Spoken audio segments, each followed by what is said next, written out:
Religion du monde, Geneviève Delrue. Bienvenue à celles et ceux qui nous rejoignent. L'invité de cette deuxième partie de Religion du monde est Antoine Fleyfel pour son livre « Les dieux criminels » publié aux éditions du Cerf. Antoine Fleyfel, bonjour. Bonjour Geneviève. Vous êtes franco-libanais, vous êtes professeur de philosophie et de théologie à l'Université catholique de Lille et vous êtes un spécialiste des chrétiens d'Orient. Dans votre livre, vous vous penchez sur l'évangélisme sioniste, sur le sionisme religieux et sur le salafisme djihadiste. Les trois, finalement, se rejoignant sous ce titre, les dieux criminels. Alors, c'est quand même déjà un titre assez provocateur, les dieux criminels. C'est à bon escient. Alors, je vous explique l'histoire et la genèse de ce livre. Il y a une histoire double qui est derrière. La première, la plus directe, ce sont mes enseignements à Lille, où je suis. Alors, le matin, j'avais un cours qui porte sur le mystère de Dieu, un cours de théologie fondamentale où je parle du mystère de la Trinité et où j'évoque aussi certains courants de théologie dite de facture libérationnelle comme la théologie noire, la théologie de la libération, la théologie dalit. Et dans ce cours, je montre comment Dieu est un facteur de libération pour les gens qui veulent se débarrasser du joug social, politique, économique, injuste, etc.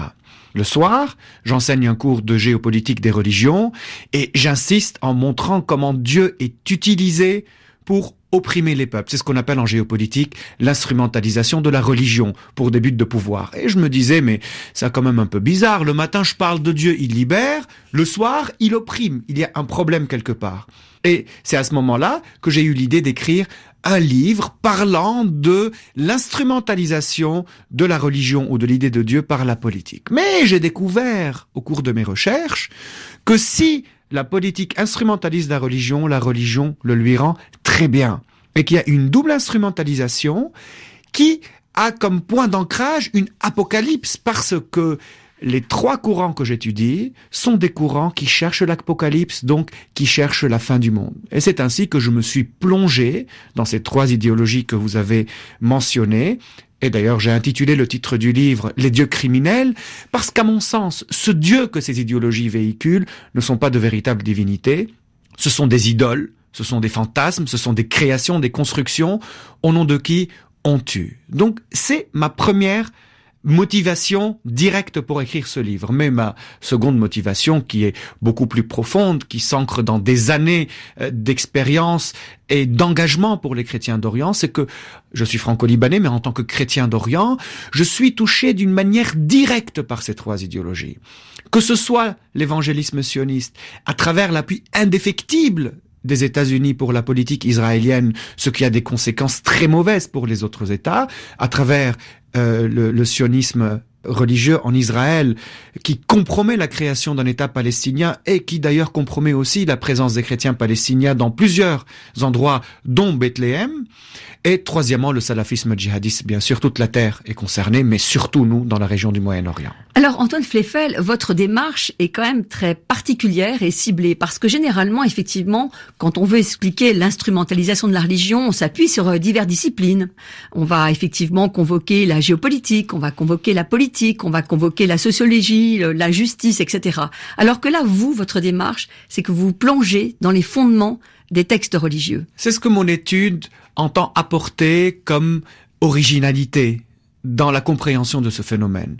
Alors, les études portant sur l'explication du phénomène religieux à partir des disciplines que vous évoquez sont légion. Il y en a beaucoup et elles sont parfois très bonnes, parfois mauvaises, parfois moyennes. Et il faut s'appuyer sur toutes ces disciplines pour comprendre, car la compréhension du phénomène de la radicalisation de la violence religieuse ne se peut faire à partir d'un angle unique. Il nous faut plusieurs angles. Mais à mon sens, et peut-être que c'est une spécificité française, en raison d'un héritage laïque, ou 68A, on essaie d'éviter de parler de la religion, parfois pour ne pas blesser, parfois par dédain, parfois par mépris, parfois par ignorance.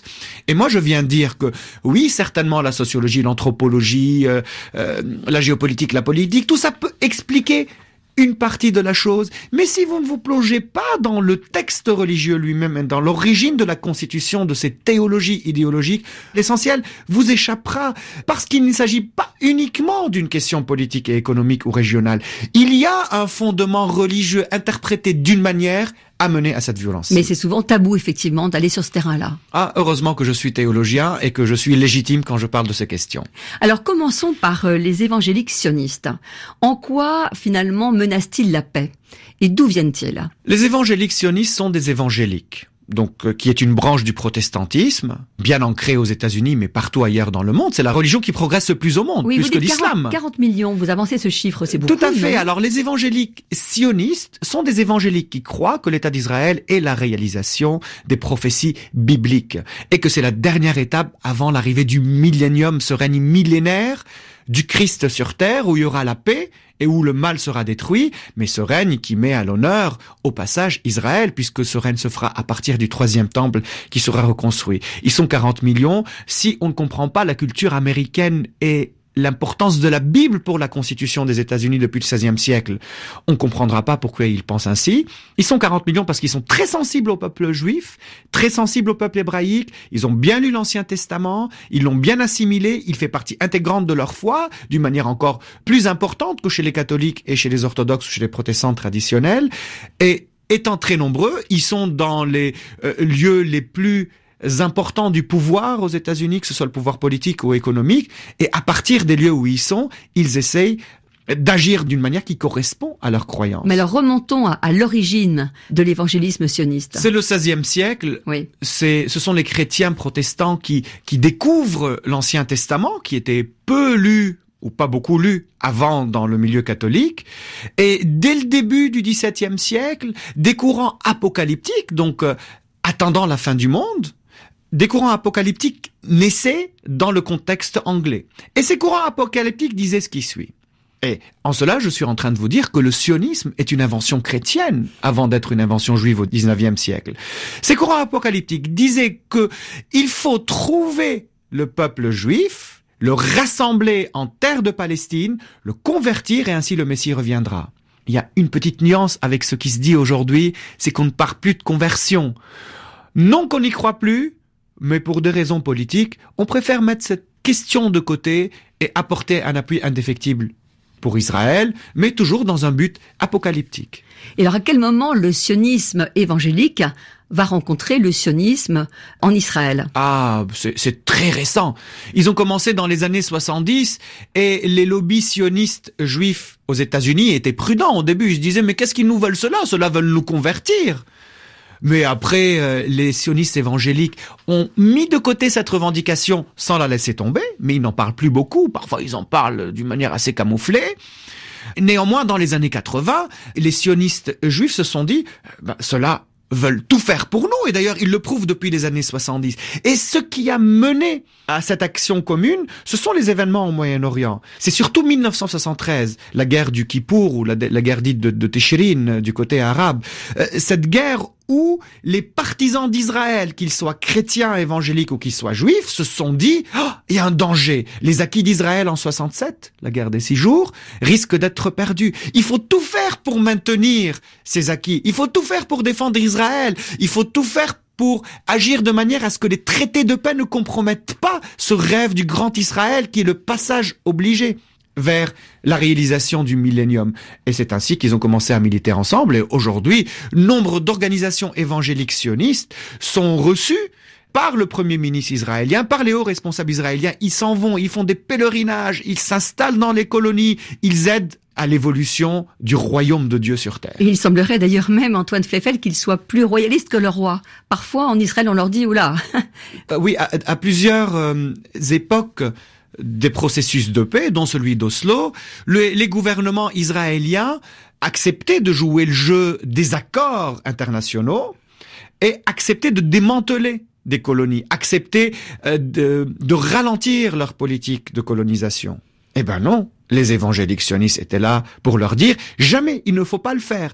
Et lorsque l'État israélien coupait les subventions de certaines colonies, en respect à ces accords, les évangéliques sionistes étaient là pour donner eux-mêmes de l'argent, parce que des levées de fonds pour aider Israël, surtout les colonies, il y en a beaucoup, et nous ne parlons pas d'une petite levée de fonds de 10 000 ou de 100 000 ou d'1 million de dollars. Nous sommes dans des dizaines, voire dans des centaines de millions de dollars, et probablement plus. Quelques noms de la politique liés à ces évangéliques? Alors il y a 2 présidents américains, qui étaient des évangéliques sionistes, le président Carter et le président Reagan. Et d'autres présidents américains ne l'étaient pas, mais n'étaient pas contre. De toute façon, il y a George Bush qui était un newborn, donc je parle du fils, mais il y a le père aussi qui allait dans le sens de cette politique. Il y a bien sûr Clinton qui allait dans le sens de cette politique sans être ouvertement un évangélique sioniste. Obama est celui qui a brisé la chose, mais avec Donald Trump, c'est le grand retour de l'évangélisme sioniste. Non que Trump soit le plus pieux des chrétiens, pas vraiment, oui. Ce n'est pas son centre d'intérêt, sauf que le vice-président, Pencer, est un fervent évangélique sioniste qui ne le cache pas. Je n'ai pas besoin d'analyser certains textes pour vous dire, vous voyez, il est évangélique sioniste. J'ai juste besoin de vous montrer ce qu'il dit et vous verrez à quel point ce monsieur est engagé pour Israël selon la manière dont il l'envisage.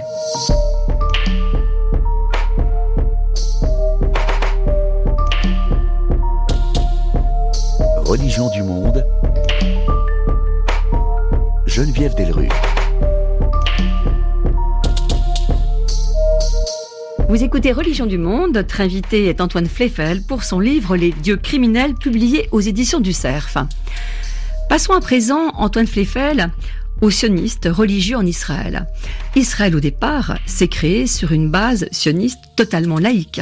Ça, c'est le grand changement au XXe siècle. Tout à fait. Theodor Herzl, qu'on considère comme l'une des figures majeures du sionisme, est une personne laïque. Probablement, Herzl ne s'intéressait pas aux questions religieuses d'une manière personnelle, parce qu'il était un produit des Lumières juives. Donc voilà, avec toutes les distances que cela supposait avec la chose religieuse.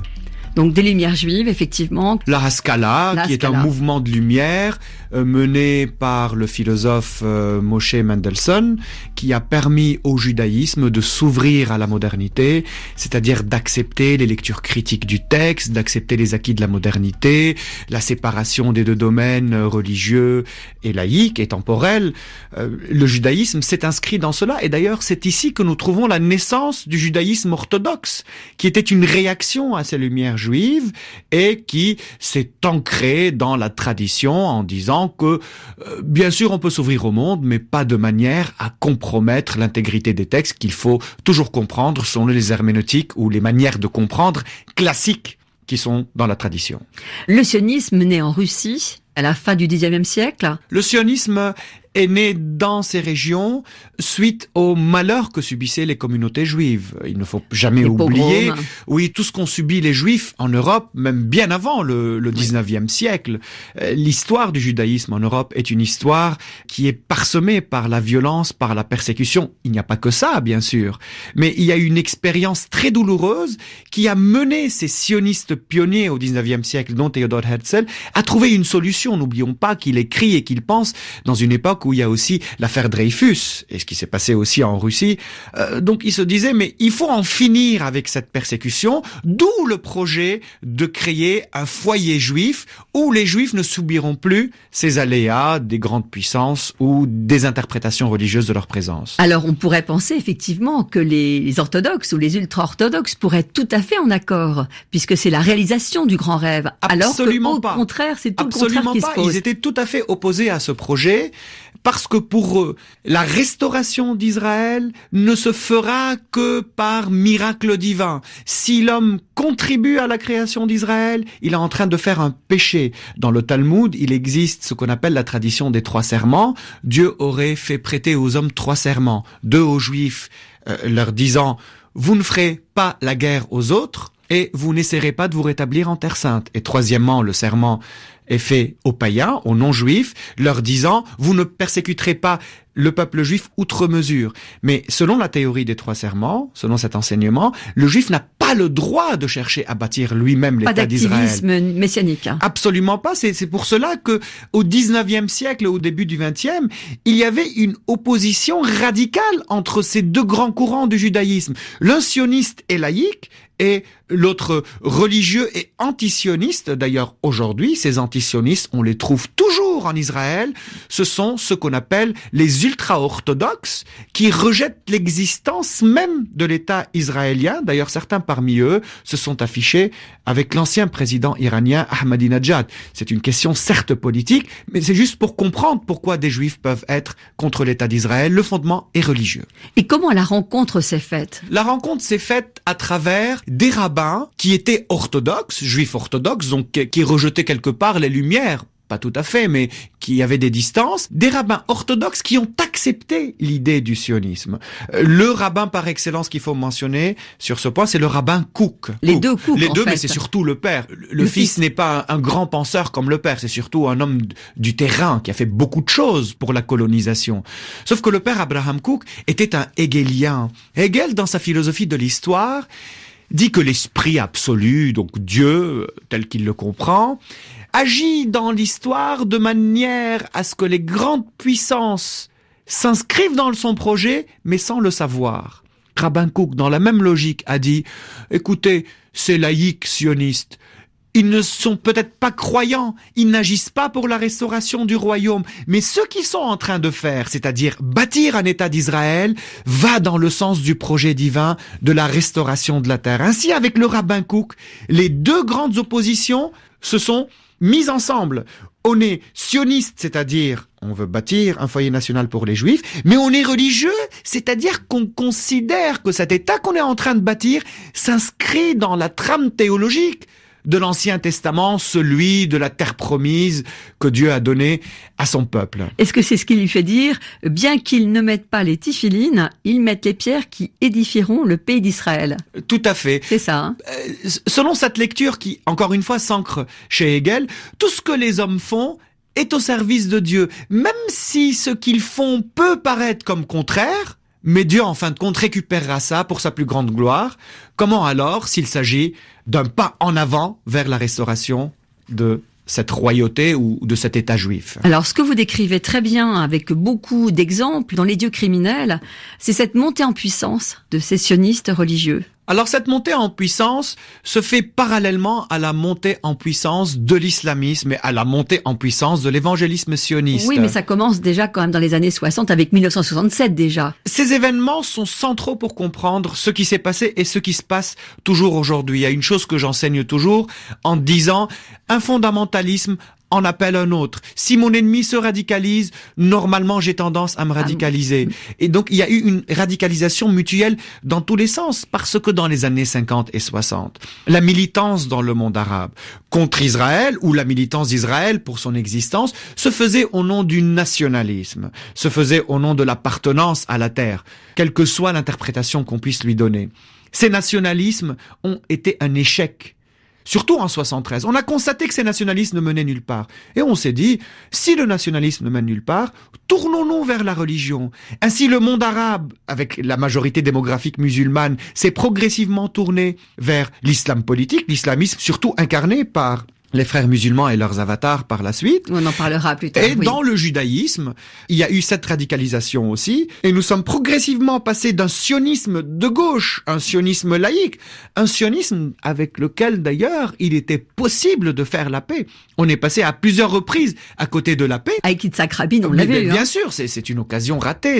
Il est malheureux qu'on ait raté cette occasion pour arriver à l'impasse actuelle qui malheureusement est sans issue, paraît-il. Yitzhak Rabin, donc le Premier ministre, assassiné par un sioniste religieux. Parce qu'il agissait contre la loi divine.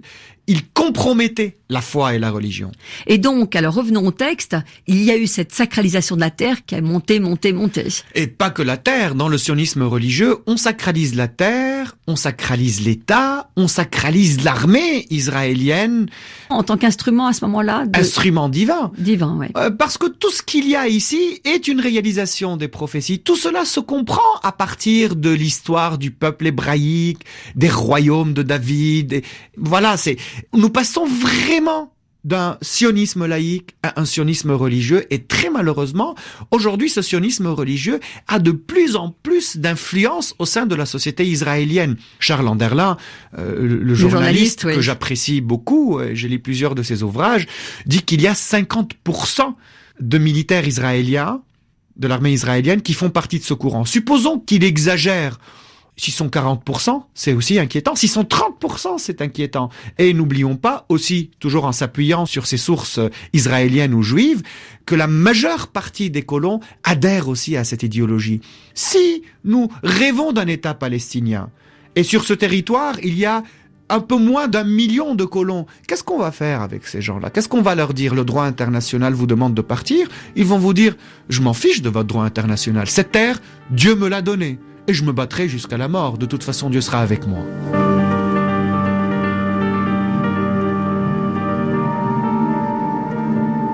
En conclusion de ce grand chapitre sur le sionisme religieux, Antoine Fleifel, vous dites voilà, ce sionisme-là a horreur de la paix. Ce sionisme, comme toutes les idéologies, ont horreur de la paix parce que la paix éloigne l'eschatologie, parce que la paix éloigne la réalisation plénière du plan divin, étant donné que dans la paix, on va parler avec l'autre. Sauf que l'autre, dans cette vision religieuse qui est exclusive, donc qui exclut l'autre de la vérité, l'autre est mauvais, ou au moins l'autre est inférieur. Mais si on parle avec lui, c'est qu'il faut faire des compromis, et faire des compromis, c'est compromettre le plan divin et la terre surtout, ce qui est impossible dans le cadre de cette idéologie. L'accueil très positif de la population israélienne par rapport à la décision de Donald Trump de transférer, qu'ils reconnaissent Jérusalem comme la capitale d'Israël, est-ce que selon vous, effectivement, ça rentre tout à fait dans ce discours religieux qui a totalement imprégné, je dirais, la population? Tout à fait.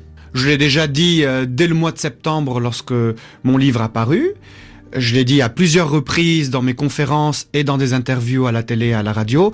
Et je le redis, la réalisation de cette promesse s'ancre dans le théologique. Certainement, les États-Unis ont des intérêts économiques, géostratégiques, géopolitiques avec Israël. Il n'y a aucun doute. Il y a des enjeux aux États-Unis avec les lobbies juifs, avec la communauté juive, sans aucun doute. Mais ce qui s'est passé est principalement théologique. Donald Trump respectait la promesse qui a été faite aux évangéliques sionistes. Alors, on terminera avec vous, Antoine Fleifel, sur la 3e partie de votre livre, sur ce Dieu criminel aussi, du côté des salafistes djihadistes. Alors, sur quoi se repose-t-il? Sur quels auteurs? Il n'est pas seulement question d'auteur, il est aussi question d'une lecture précise de la tradition. Oui, mais ils ont leurs références. Par exemple, les références peuvent remonter au 9e siècle, c'est-à-dire chez le fondateur de la 4e des écoles juridiques qui s'appelle Ibn Hanbal, qui a une lecture très rigoureuse. Mais il n'est pas forcément que ça. Il y a des choses bien chez Ibn Hanbal. Sauf que l'interprétation le présente comme tel. Le personnage historique central, c'est Ibn Taymiyyah, au XIIIe siècle. Ibn Taymiyyah qui a des réflexions qui ne sont pas mauvaises, mais qui a des réflexions extrêmes, comme par exemple lorsqu'il dit que si la prière est la tête de la religion, le djihad est sa couronne. Il met presque le djihad au-dessus de la prière, quand même, qui est le centre de toute pratique religieuse. C'est la promotion du djihadisme, pas du djihad intérieur, mais du grand djihad. Tout à fait. Alors, c'est toujours pas le djihad tel qu'on le comprend au XXe siècle, mais en partie ça l'est. Puis, il y a Ibn Abd al-Wahhab, le fondateur du wahhabisme au XVIIIe siècle, qui a repris Ibn Hanbal et Ibn Taymiyyah et qui les a constitués en référence juridique pour le royaume qui naissait, le royaume saoudien, dont cette branche obscurantiste, à mon sens, de l'islam est l'islam officiel, le wahhabisme. Et à ce mélange, pour faire un cocktail explosif, il faut ajouter au moins une figure majeure du XXe siècle, à savoir Sayyid Qutb, cet architecte de l'idéologie des frères musulmans, mort dans les prisons de Nasser en 1966, qui, lui, a idéologisé le djihadisme et qui en a fait le fer de lance de la militance de l'islam politique. Et ce djihadisme consiste à dire, soit toute la terre se soumet à Dieu parce qu'elle en est persuadée, Allah, le Dieu de l'islam, soit c'est par la force que toute la terre sera soumise à Dieu et à l'islam. Et c'est à partir de ce cocktail explosif qu'agissent les organisations terroristes tristement célèbres, comme Al-Qaïda, comme l'État islamique, comme Boko Haram, et comme beaucoup de groupes qui agissent au nom de cette pensée criminelle. Les quelques points majeurs de la doctrine, vous citez effectivement l'importance fondamentale du texte sacré, la référence permanente au prophète, la fixité de la doctrine. Pour cette fixité, c'est commun à ces trois idéologies. Il y a une herméneutique possible, normalement elle est passéiste, on rejette toute pensée critique. Et c'est le problème. C'est-à-dire qu'on rejette tout dialogue. Et pour parler du salafisme djihadiste, au centre de tout cela, il y a la notion du takfir. Donc de considérer que l'autre est mécréant. Et le salafisme djihadiste considère que tout ce qui n'est pas lui est de la mécréance, est du kufr.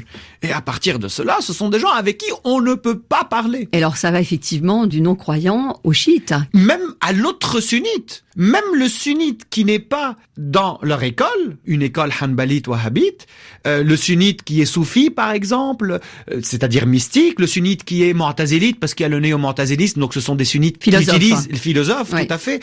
Et même les autres écoles juridiques de l'islam comme la Hanafiya ou la Shafi'iyya, même les autres écoles sont rejetées parce que soit vous êtes exactement comme moi et vous êtes soumise à moi, soit vous êtes mauvaise et donc passible de mort. En conclusion, Antoine Fleyfel, je reprendrai presque la formule que j'ai pu lire dans votre introduction, c'est que ce livre, vous le vouliez pour construire la paix. Absolument.